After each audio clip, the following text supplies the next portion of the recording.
আজ আমরা পশ্চিম বাংলার বুকে বসবাস করছি নাকি অন্য কোনো রাজ্যে বসবাস করছি? রামায়ণ, মহাভারত, কোরআন, বাইবেল শেষ হয়ে যাবে, তা আমার কাহিনী পুরোবে না। 67টা স্কিম আমরা চালাই, ছোট থেকে বড়। আমরা কি ধর্মনিরপেক্ষ দেশে বসবাস করছি? তার কারণ গত কয়েকদিন আগে বাংলার মুখ্যমন্ত্রী তথা মমতা ব্যানার্জি মহাশয়া তিনি বক্তব্য দিতে গিয়ে বলেন, আমার উন্নয়নের কাছে রামায়ণ, মহাভারত, গীতা, বাইবেল, কোরআন শেষ হয়ে যাবে, অথচ আমার উন্নয়ন শেষ হবে না। আমরা আরও কিছুদিন আগে দেখেছিলাম বাংলার শাসক দলের এক মন্ত্রী পুজো করতে গিয়ে ঠাকুরের পায়ের নিচে আল্লাহর নাম লেখা ছিল।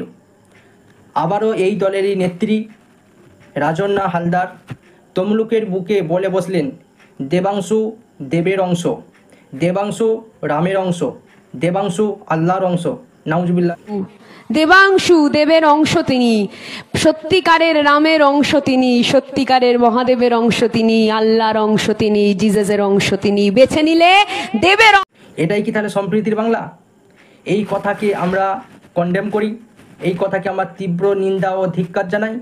আর এই কথা আমাদের বুকে লেগেছে, এই কথা আমাদের সারা ভারতবর্ষ তথা সমস্ত মুসলিম জাতির কাছে তাদের বুকে এবং ব্যথা লেগেছে, ব্যথিত তারা। এই মুখ্যমন্ত্রী আবার ঈদের নামাজে গিয়ে, রেড রোডে নামাজে গিয়ে মুসলিমদেরকে বলেন, মুসলিমদের জন্য আমি সব কিছু করতে পারি, মুসলিম দরদি দেখান। এই মুখ্যমন্ত্রী রমজান মাসে ইফতার মাহফিলে মাথায় ওড়না দিয়ে গিয়ে মুসলিম দরদি সেজে, মুসলিমদের বন্ধু সেজে তিনি ইফতার মাহফিলে যান। কিন্তু যখন বিজেপি নেত্রী নূপুর শর্মা আমাদের মোহাম্মদ সাল্লামকে নিয়ে যখন কুমন্তব্য করেছিলেন, যখন ধর্মপ্রাণ মানুষেরা রাস্তায় নেমেছিল, প্রতিবাদে নেমেছিল, তখন এই বাংলার মুখ্যমন্ত্রী তথা মমতা ব্যানার্জি বলেছিলেন যে আন্দোলন করতে হলে দিল্লি গিয়ে আন্দোলন করুন। তাহলে কি আমরা গণতন্ত্র দেশে বসবাস করছি না? এটা কি তাহলে আপনার বিজেপিকে আনার প্রচেষ্টা নয়, নাকি বাংলা থেকে বিজেপিকে তাড়ানোর নামে বিজেপিকে আনার চেষ্টা করছেন? কোথায় গেল বঙ্গীয় ইমাম পরিষদ? কোথায় গেল তোহা সিদ্দিকী? কোথায় গেল সিদ্দিকুল্লাহ চৌধুরী? কোথায় গেল মোহাম্মদ সেলিম? কোথায় গেল নাখোদা মসজিদের ইমাম শফিক কাশ্মীরি? কোথায় গেল সৈয়দ নাজিমুদ্দিন? আরও যে সমস্ত পীরজাদা পীর সাহেবেরা বলেছিলেন 2021 সালে টিএমসিকে ভোট দেবেন, অন্য কাউকে ভোট দেবেন না, আজ তাদের কাছে আমি জানতে চাই, আজ আপনারা এই কথাটা কি সমর্থন করেন না সমর্থন করেন না? জনপ্রকাশ্যে বলুন, নচেত বাংলার মানুষ আপনাদেরকেও বর্জন করবেন। কোথায় গেল সেই বুদ্ধিজীবী মঞ্চের, সংখ্যালঘু বুদ্ধিজীবী মঞ্চের ওয়াজিল হক? এবং আমরা বলবো সংখ্যালঘু ভাই ও বোনেদেরকে, ইনাদেরকে বয়কট করুন, ইনাদের থেকে সাবধান হন। এই বাংলার শাসক তোষণের নামে শোষণ করছে, বিজেপিকে তাড়ানোর নামে বিজেপিকে আনছে।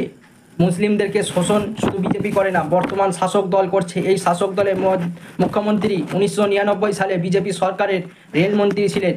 ইনিই সর্বপ্রথম বলেছিলেন বাংলায় এনআরসি হোক। ইনাকেই বলা হয় আরএসএসের দুর্গা।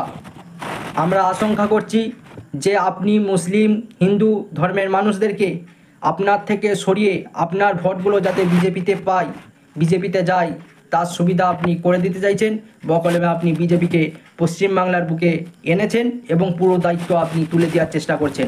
এই বক্তব্য দ্বারা মুসলিম ধর্মের ভাবাবেগে আঘাত করেছেন, প্রত্যেকটা মুসলিম নরনারীর বুকে আঘাত করেছেন। এর প্রতি উত্তর সারা বাংলা তথা ভারতবর্ষের মুসলমান মানুষ আপনাকে দেবে। অতি বিলম্বে আপনার উচিত হবে মুসলিম সমাজের বুকে ও অন্যান্য ধর্মাবলম্বীর মানুষের কাছে ক্ষমা চাওয়া, কথাটি উইথড্র করে নেওয়া।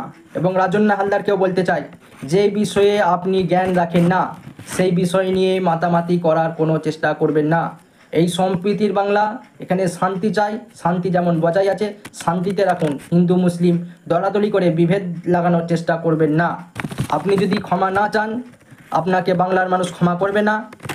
এটা আপনাকে মনে রাখতে হবে। আবেগী হওয়াটা দোষের কিছু না, কিন্তু বিবেক বুদ্ধি বর্জিত আবেগ অনেক ভয়ানক হতে পারে। ধর্ম হচ্ছে আনুগত্যের নাম, আবেগের নাম নয়। আপনার মনে রাখা উচিত, Allah is one and weak, he is the face of no one, he has no children and he is not the children any one. ধর্ম নিয়ে যারা ছেলে খেলা করবে আমরা তাদের বরদাস্ত করতে পারি না। তাতে আমাদের জীবন লাগলেও জীবন দিতে রাজি আছি। তথাপিও আমরা ধর্ম নিয়ে ছেলে খেলা আমরা পছন্দ করব না। বয়কট করুন, ইনাদের থেকে সাবধান হন।